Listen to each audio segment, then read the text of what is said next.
নমস্কার সবাইকে, আবার একটি নতুন ভিডিওর সঙ্গে তোমাদের সামনে চলে এসেছি। আজকে আমরা নতুন একটা ড্রয়িং শিখব। হাতি, এলিফ্যান্ট ড্র করা শিখব। তো আমরা যে সমস্ত পশুদের চারিপাশে দেখতে পাই তাদেরকে আমরা কিছু ভাগে ভাগ করে নিয়েছি নিজেদের সুবিধার্থে। কিছু কিছু পশুদের আমরা শুধুমাত্র জঙ্গলে কিংবা জুতে দেখতে পাই, তাদেরকে আমরা জঙ্গল অ্যানিমালস অথবা ওয়াইল্ড অ্যানিমালস বলে থাকি। আর কিছু কিছু অ্যানিমালসকে আমরা আমাদের আশেপাশে দেখতে পাই, তাদেরকে ডোমেস্টিক অ্যানিমালস বলে থাকি। ডোমেস্টিক অ্যানিমালস মানে গৃহপালিত পশু, আর ডোমেস্টিক অ্যানিমালসকেও আমরা কিছু কিছু ভাগে ভাগ করে নিয়েছি। একটা পেট অ্যানিমালস মানে পোষ্য, আর একটা ফার্ম অ্যানিমালস মানে যেগুলো শুধুমাত্র আমাদের ফার্মে থাকে। তো আমরা এই সপ্তাহ জুড়ে শুধুমাত্র ওয়াইল্ড অ্যানিমালস ড্র করা শিখব। একটা একটা করে শিখব, তাতে আমাদের প্রত্যেকটা ওয়াইল্ড অ্যানিমাল সম্বন্ধে ধারণাও হয়ে যাবে, আর আমাদের সেগুলোর সম্বন্ধে হাতে খড়িও হয়ে যাবে ড্রয়িংয়ের। তো আজকে আমরা এলিফ্যান্ট দিয়ে স্টার্ট করেছি। এলিফ্যান্ট হচ্ছে the largest land animals name elephant.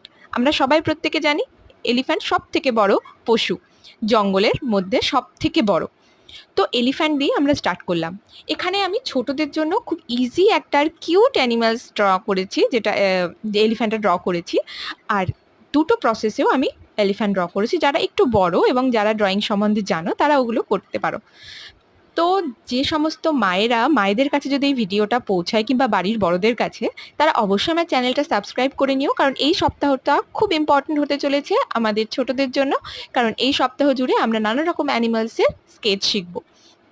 তো ছোটরা তোমরা যদি দেখে থাকো তাহলে মন দিয়ে করে নাও আমার সাথে সাথে। স্টেপ 1, স্টেপ 2 আর স্টেপ 3 করে আমরা প্রত্যেকটা স্টেপ ভেঙে ভেঙে আমরা ড্রয়িং করছি। প্রথমেরটা একদম ছোট বন্ধুদের জন্য, তোমরা খুব ইজিলি ড্রয়িং করতে পারবে একটা কিউট এলিফ্যান্ট। আর তারপরে দুটো স্টেপ আমি করে দিয়েছি, যারা একটু বড় তারা ওটা ড্রয়িং করতে পারো। তো তোমরা প্রত্যেকে ড্রয়িং করো, আর যদি ভালো লাগে আমার চ্যানেলটা সাবস্ক্রাইব করে আমার পাশে থেকো।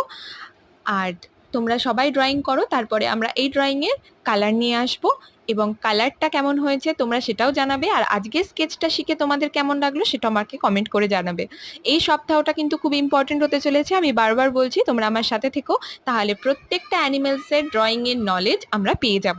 তো এলিফ্যান্ট আঁকার জন্য আমি প্রথমে 3টে সার্কেল ইউজ করেছি, পুরো স্নোম্যানের মতো প্রথমটা ড্রয়িং করেছি, তারপরে স্কেচটা করেছি, দেখতেই পাচ্ছ। আর সেকেন্ডের যেটা করেছি সেটা সাইড ফেসে রয়েছে এলিফ্যান্টের, সেটা সব থেকে বেশি দেখা যায় সচরাচর। তো ওটা করতে দেখো, প্রথমে এই স্ট্রাকচারগুলোতে যদি আমরা কনসেন্ট্রেট করি তাহলে আমাদের ড্রয়িং কিন্তু আপনি আপ সুন্দর হয়ে যাবে। আর তারপরে যে স্ট্রাকচারটা আমি করেছি সেটা আমি একদম সরাসরি ড্রয়িং করেছি। তোমরা সবাই প্র্যাকটিস করো আর ভালো থেকো। Thank you.